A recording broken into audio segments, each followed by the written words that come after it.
Thank you very much, Mr. President, and allow me to congratulate you for your ascension to this important position.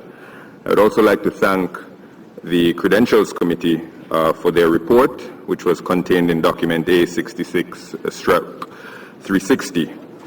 And I would like to thank also the many states that have spoken this morning, elucidating their various positions on this matter. Mr. President, in recent months, the political and military situation in Libya has been fast-moving, fluid, and has yet to stabilize. In recent months, forces loyal to or supportive of Libya's National Transitional Council have gained control of a number of cities in Libya, including most recently Tripoli.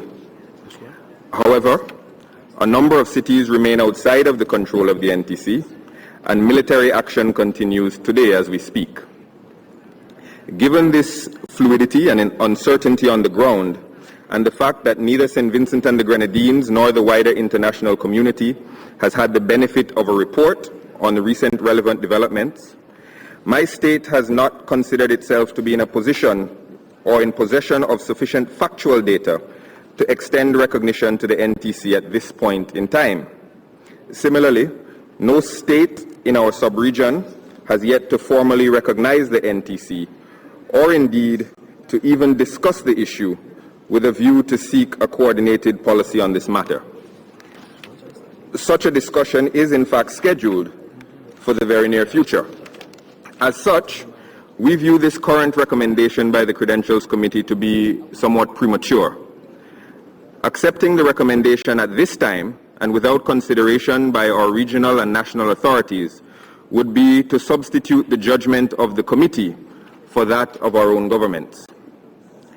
In that regard, Saint Vincent and the Grenadines sees the wisdom of the African Union's ad hoc committee on Libya, which issued a communique 2 days ago on the analogous situation of the NDC's occupancy of Libya's seat within the African Union.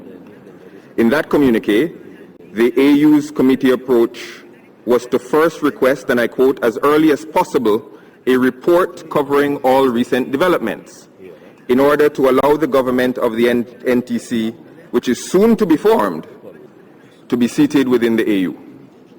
The African Union Committee went on to commit itself to, quote, work with the NTC and all other Libyan stakeholders towards the goal of early establishment of an all-inclusive national unity government. Mr. President, in an environment where the NTC has not yet been seated in its own regional organization, and where the existence of a functioning national government is an open question at this point, Saint Vincent and the Grenadines considers the recommendation of the committee today to be unripe.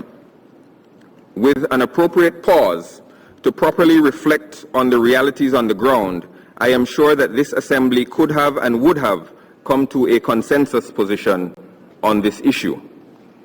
We should not attempt to subject the struggles of the Libyan people to the strictures of the UN General Assembly calendar. As such, and with great regret, Saint Vincent and the Grenadines will abstain on this matter. We hope that the people of Libya, the NTC, and all relevant stakeholders will emerge quickly from this crisis, united, peaceful, and looking forward to a future of prosperity, development, and partnership. I thank you. Shukran. I thank the distinguished speaker.